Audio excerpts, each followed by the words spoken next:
Hello guys, कैसे हो आप सभी। आई होप सारे के सारे अच्छे होंगे। पिछले वीडियो में हमने डिटेल में कॉम्पटन इफेक्ट के बारे में जाना था। इस वीडियो में D Broglie wavelength and group velocity, phase velocity, इनके बीच का रिलेशन हम लोग जानेंगे। तो बात करते हैं डी ब्रॉगली वेवलेंथ के बारे में। ये कहता है कि कोई भी पार्टिकल अगर वो मूव कर रही है, ठीक है, तो अपने साथ वो एक वेव एसोसिएट करती है। तो बात यहाँ पे ये आती है कि अगर हर पार्टिकल अपने साथ एक वेव एसोसिएट कर रही है, तो हमें हर पार्टिकल के मूव करने पे एक वेव क्यों नहीं दिखता है? क्योंकि वेव दिखने के लिए उस पार्टिकल को एटलीस्ट इतनी स्पीड में मूव करना पड़ता है कि उसका वेव विजिबल हो। बट ये इसका स्पीड काफ़ी ज़्यादा मिनिमम, चाहे जितना मैं इसको मतलब दिखा दूँ या मूव करा लूँ, इसका वेव नहीं दिखेगा। क्यों? क्योंकि एक रिलेशन होता है मास का, m is equal to m not upon under root one minus v square upon c square. जहाँ मास की वैल्यू अगर पुट करते हैं, इसकी मास की वैल्यू पुट करते हैं, तो वेलोसिटी स्पीड ऑफ लाइट के कंपेयर में इतनी कम आती है कि वो नेग्लिजिबल होती है। तो उसके कंपेयर में इसीलिए वो उसकी जो वेव्स होते हैं वो दिखते नहीं हैं। अगर वेव को देखना है तो हमें near by velocity of speed जो है, सॉरी, वेलोसिटी ऑफ लाइट की स्पीड के हिसाब से हमें चलना पड़ेगा। तो यहाँ डी ब्रॉगली क्या कहते हैं? Every moving particle is associated with a wave. जितने भी मूविंग पार्टिकल होते हैं वो एक वेव से एसोसिएटेड होते हैं। Which wave is known as matter, जिन्हें मैटर वेव कहा गया है, ठीक है। And the wavelength of matter wave is known as de Broglie wavelength. And उनके वेवलेंथ को ही डी ब्रॉगली वेवलेंथ कहा गया है। एक मैटर है जो मूव कर रहा है, उसके साथ ही वेव वेव एसोसिएटेड है, एंड उस वेव का जो वेवलेंथ है उसी को डी ब्रॉगली वेवलेंथ कहा गया है। जैसे में ये हमारा पार्टिकल है, ये मूव कर रहा है, इसके साथ में एक वेव ऐसे मूव कर रही है, तो इस वेव का जो वेवलेंथ है वही डी ब्रॉगली वेवलेंथ है। आगे चलते हैं। तो उस हिसाब से इन्होंने क्या दिया, उन्होंने एक फार्मूला दिया, energy is equal to h c by lambda, ठीक है। Let us consider photon whose energy is given as h c by lambda. एक फोटोन की एनर्जी जो है एच सी बाई लैम्डा दिया, ठीक है। तो उस हिसाब से मास का अगर रिलेशन देखें तो एनर्जी का रिलेशन मास से क्या था, is equal to m c square, और वेवलेंथ के हिसाब से is equal to h c by lambda. दोनों एनर्जी ही है, तो दोनों को आपस में इक्वेट करते हैं। तो h c by lambda is equal to m c square, and इसको जब कैंसिल आउट करते हैं तो हमारा h by lambda is equal to m c आता है, and then lambda is equal to h by m c आता है। सी स्पीड ऑफ लाइट, इसको वेलोसिटी भी लिख सकते हैं, जो इलेक्ट्रॉन की वेलोसिटी होती है एम वी भी लिख सकते हैं, एम सी की जगह एम वी भी लिख सकते हैं। एंड एम वी हमारा क्या होता है? मोमेंटम होता है। तो एच बाई पी यहाँ से आ गया। आगे चलते हैं। अब अगर काइनेटिक एनर्जी का रिलेशन देखना हो डी ब्रॉगली वेवलेंथ के साथ, तो काइनेटिक एनर्जी का एक फार्मूला होता है, kinetic energy is equal to p square by two m. अब यहाँ पे काफ़ी लोगों को डाउट होता है कि kinetic energy is equal to p square by two m कहाँ से आया। तो हमें पता है काइनेटिक एनर्जी जो होता है वो हाफ एम वी स्क्वायर के बराबर होता है। हाफ एम वी स्क्वायर को हम लोग हाफ एम वी स्क्वायर को वी इंटू वी लिख सकते हैं। अब देखो, ये एम वी जो है ये मोमेंटम का काम कर रहा है, तो ये पी हो गया, तो यहाँ से हो गया हाफ पी इंटू वी। अब ऊपर हम लोग एम से मल्टीप्लाई कर दें, नीचे भी एम से मल्टीप्लाई कर दें, तो ये एम वी भी एक मोमेंटम बना लिया, पी हो गया, तो half p into p upon m, ठीक है। तो ये पी इंटू पी क्या हो गया? पी स्क्वायर, और एम इंटू टू क्या हो गया? Two m. तो काइनेटिक एनर्जी हमारी क्या होगी? P square by two m. तो वही यहाँ पे लिखा है, kinetic energy is equal to p square two m, p square by two m. अब यहाँ से पी की वैल्यू जब निकालते हैं तो टू एम के ई, और स्क्वायर की जगह अंडर रूट जब करते हैं, taking under root both side, तो p is equal to under root two m के ई आ जाता है। अब लैम्डा की वैल्यू क्या थी हमारी? क्या आई थी लैम्डा की value? H by P, H by P lambda की वैल्यू आई थी। अब उसी जगह लैम्डा को एच बाई पी लिख दिया, एंड पी की जगह पे हमने क्या रख दिया? अंडर रूट टू एम के ई, जो कि हमने यहाँ से डिराइव किया था। तो एक और लैम्डा की फॉर्मूला आ गया, h upon under root two m के ई। अब एक स्पेशल केस लेते हैं इलेक्ट्रॉन का, जहाँ पे इलेक्ट्रॉन का अगर चार्ज ई रख देते हैं और मास जो एम नॉट रख देते हैं, तो लैम्डा का फॉर्मूला क्या हो जाएगा? H upon under root two का टू हो जाएगा, एम की जगह एम नॉट आ जाएगा, और काइनेटिक काइनेटिक एनर्जी की जगह क्यू वी लिख सकते हैं हम लोग। काइनेटिक एनर्जी का फॉर्मूला होता है तो चार्ज इनटू वेलोसिटी। अब क्यू हमारा इलेक्ट्रॉन का चार्ज रखते हैं यहाँ पे, h upon under root two m mass of electron m not, q की जगह ई रखते हैं टू एम ई, और v की जगह v ही लिख सकते हैं। तो 2m0 ev। यहाँ से कितने फार्मूले हमें मिले लैम्डा का? ये एक फार्मूला ये रहा, एक फार्मूला ये रहा एंड एक फार्मूला ये रहा। तो यहाँ से लैम्डा का 3 फार्मूला निकला एंड मेन फार्मूला h/p तो ये रहा है। तो लैम्डा का एक फार्मूला ये, एक फार्मूला ये, एक फार्मूला ये, एक फार्मूला ये, इन्हीं 5 फार्मूले 4 फार्मूले से बेसिकली न्यूमेरिकल्स आते हैं। अब आगे चलते हैं, वेलोसिटी ऑफ मैटर वेव। कोई भी मैटर वेव है उसकी वेलोसिटी क्या होगी? तो इसमें वेलोसिटी ऑफ मैटर वेव में, यानी जो मैटर वेव है उसकी वेलोसिटी को कैसे डिफाइन करते हैं? तो फेज वेलोसिटी इसमें आती है। फेज वेलोसिटी क्या होती है? It is the velocity with which the plane of constant phase propagates through the medium it is given by. देखो यहाँ पे एक चीज़ आपको लगेगा, प्लेन ऑफ कांस्टेंट फेज, इसका क्या मतलब है? प्लेन ऑफ कांस्टेंट फेज मतलब होता है, जैसे मान लो एक मैटर है, उसके अंदर तो कई सारे इलेक्ट्रॉन प्रोटॉन एटम्स होंगे। तो मान लो एक एटम का जो कोई पार्टिकल है वो, उसका ये जो क्रस्ट है, ठीक है, और दूसरा पार्टिकल उसका भी क्रस्ट है, ठीक है, दोनों सेम स्पीड से मूव कर रहे हैं, दोनों सेम फेज में एक ही कंडीशन में साथ में मूव कर रहे हैं। या फिर ऐसे ले लो, एक का तरफ एंड दूसरे का भी तरफ एक ही कंडीशन में साथ में मूव कर रहा हूँ।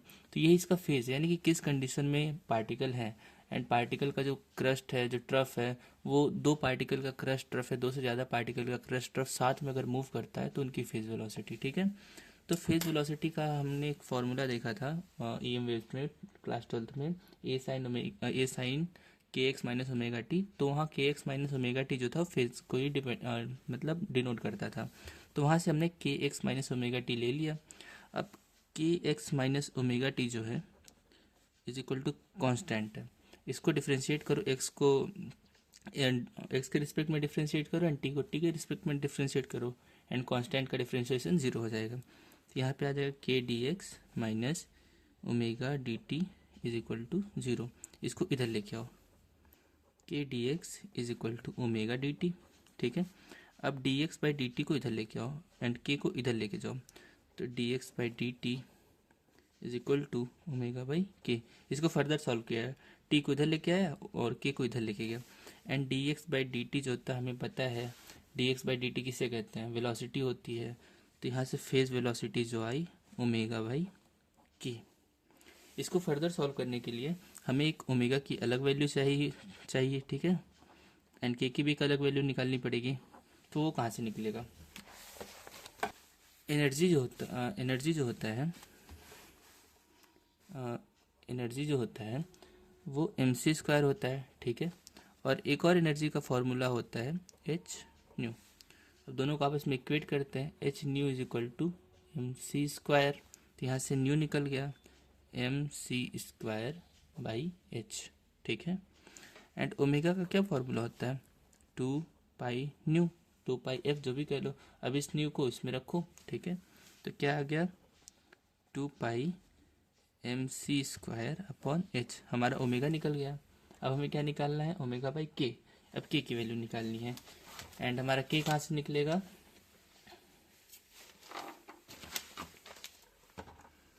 डी ब्रॉगली वेवलेंथ से। तो डी ब्रॉगली वेवलेंथ क्या था? Lambda is equal to h upon m v and यही हमारा फॉर्मूला है, ठीक है। ये लैम्डा है डी ब्रॉगली वेवलेंथ का एंड हमें के निकालना है। के का फॉर्मूला आप लोग जानते होंगे, क्लास 12th में पढ़ा था, 2 पाई बाई लैम्डा होता है। अब इस लैम्डा को यहाँ पुट करो, 2 pi by h upon m v. अब हमारा ओमेगा भी निकल गया, के भी निकल गया एंड वी पी का फॉर्मूला क्या था? ओमेगा बाई के। वैल्यू पुट करो, ओमेगा की जगह क्या पुट करोगे? 2 पाई mc² अपॉन h एंड के की जगह क्या पुट करोगे? 2 पाई mv अपॉन h। इस h से ये h खत्म, 2 पाई से 2 पाई खत्म, m से m खत्म, बचा क्या? vp is equal to omega by k is equal to c² बाई v। ये हमारा जो था रिक्वायर्ड इक्वेशन, हमारा क्या है? Required equation. अब आते हैं हम लोग ग्रुप वेलोसिटी के ऊपर। ग्रुप वेलोसिटी किसे कहते हैं? जैसे फेज वेलोसिटी था कि एक फेज यानी फेज किस वेलोसिटी से मूव कर रहा है, कांस्टेंट फेजेस जो थे वो किस वेलोसिटी से मूव कर रहे हैं, उसी तरह पूरा वेव जो है किसी मीडियम में कितनी वेलोसिटी से मूव कर रहा है, वही तुम्हारा ग्रुप वेलोसिटी है। The velocity with which a group of wave propagates in the medium is called group velocity. किस वेलोसिटी से पूरा का पूरा वेव एक मीडियम में ट्रैवल कर रहा है, ये हमारी ग्रुप वेलोसिटी है। अब देखो, ग्रुप वेलोसिटी का जो फॉर्मूला होता है डी ओमेगा बाई डी के होता है। कैसे? Velocity is equal to omega by k, हमने पिछला डेरिवेट किया।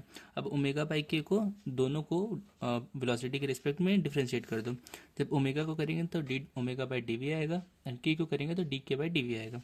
ये दोनों आपस में कैंसिल आउट हो जाएंगे, तो डी ओमेगा बाई डी के, तो वही हमारा आया है v g is equal to d omega by d k. आगे चलते और हमने क्या डिराइव किया था, हमने ओमेगा का फॉर्मूला निकाला था 2 pi m c square by h, k का फॉर्मूला निकाला था 2 pi m v upon h, and mass का तो फॉर्मूला पता ही है m not upon under root 1 minus v square upon c square.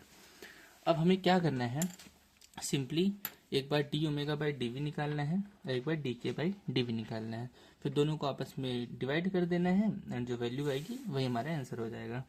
तो सबसे पहले ओमेगा की वैल्यू लिखते हैं, omega 2 pi m c square by h, ठीक है। तो हमें ये जो एम की वैल्यू है इसको इसमें पुट करते हैं, तो क्या आ जाएगा, omega is equal to 2 pi m not c square upon h into 1 upon under root 1 minus v square by c square. ये वाली वैल्यू यहाँ पे रखी, ठीक है। अब इसको d omega by d v निकालते हैं आराम से, d omega by d v, तो d by d v of 2 pi m not c square upon h into 1 upon under root 1 minus v square by c square. देखो common क्या है इसमें,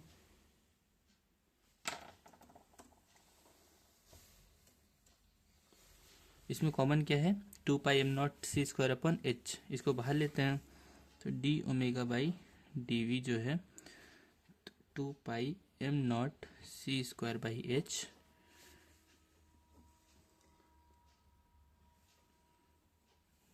we into 1 upon under root 1 minus v square by c square. इसको further आगे differentiate करते हैं तो क्या आ जाएगा, 2 pi m not c square upon h into minus 1 upon 2 under root 1 minus v square upon c square, and 1 की जो वैल्यू हो जाएगी वो तो 0 हो जाएगी, अंदर डिफ्रेंशिएट करते हैं तो minus 2v by c square.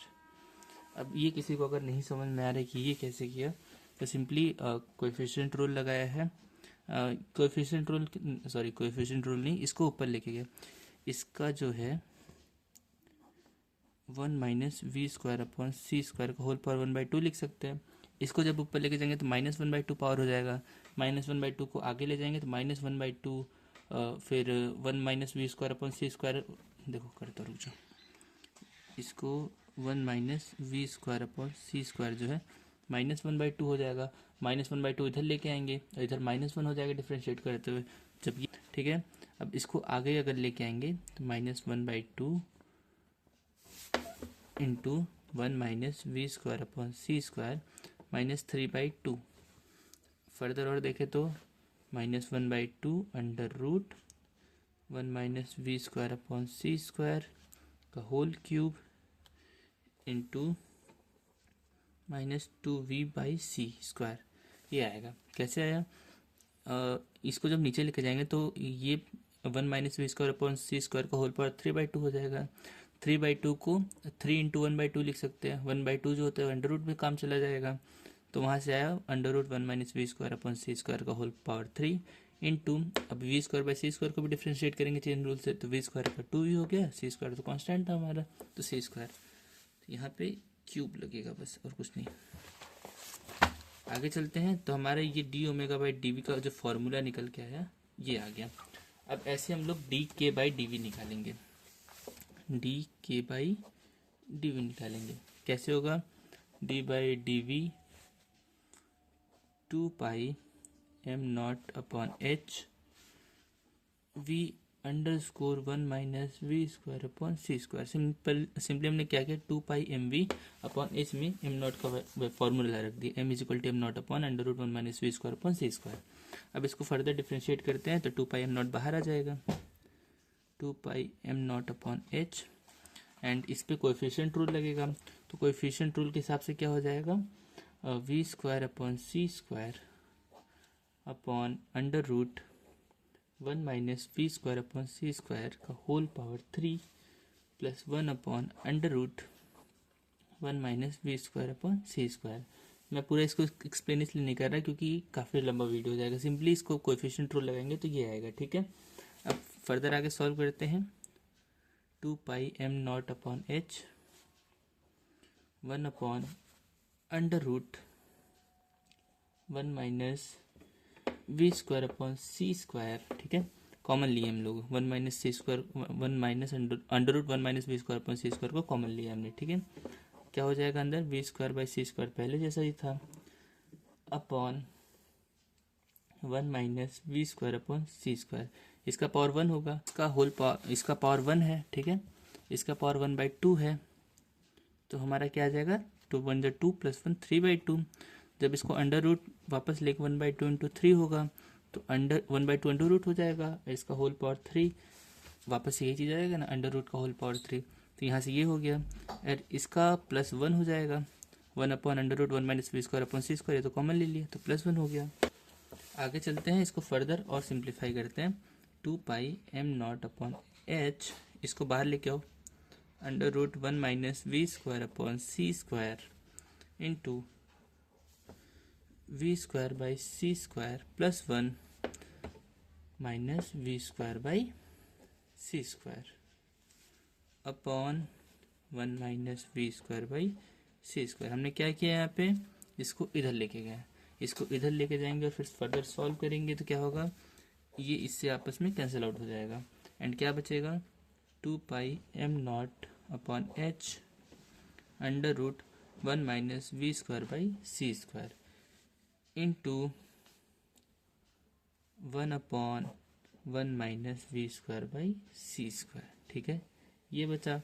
और यही क्या था हमारा, D k by d we, ठीक है, D k by d we हमारा आ गया 2πm not upon h 1 minus v square upon c square into 1 upon 1 minus v square upon c square. इसको फर्दर थोड़ा सा और सिंप्लीफाई कर देते हैं जो कि डिवाइड करने में ईजी हो, इन दोनों को साथ में ले लेते हैं, 2πm not upon h 1 minus v square upon c square, ठीक है, इसको ब्रैकेट में कर लो, अंडर रूट में कर लो, इसको होल पावर 3, कैसे, इन दोनों के पावर को ऐड करेंगे तो 3/2 होगा, 3 ये रहा और 1/2 इसका ब्रैकेट, ठीक है। और ये D k by d we होगा, हमारा वीजी का फॉर्मूला क्या था, d omega by d v divide by d k by d v, put करो formula, d omega by d v क्या था हमारा, 2πm not v upon h √1 minus square का होल पावर 3, तो 2πm not v upon H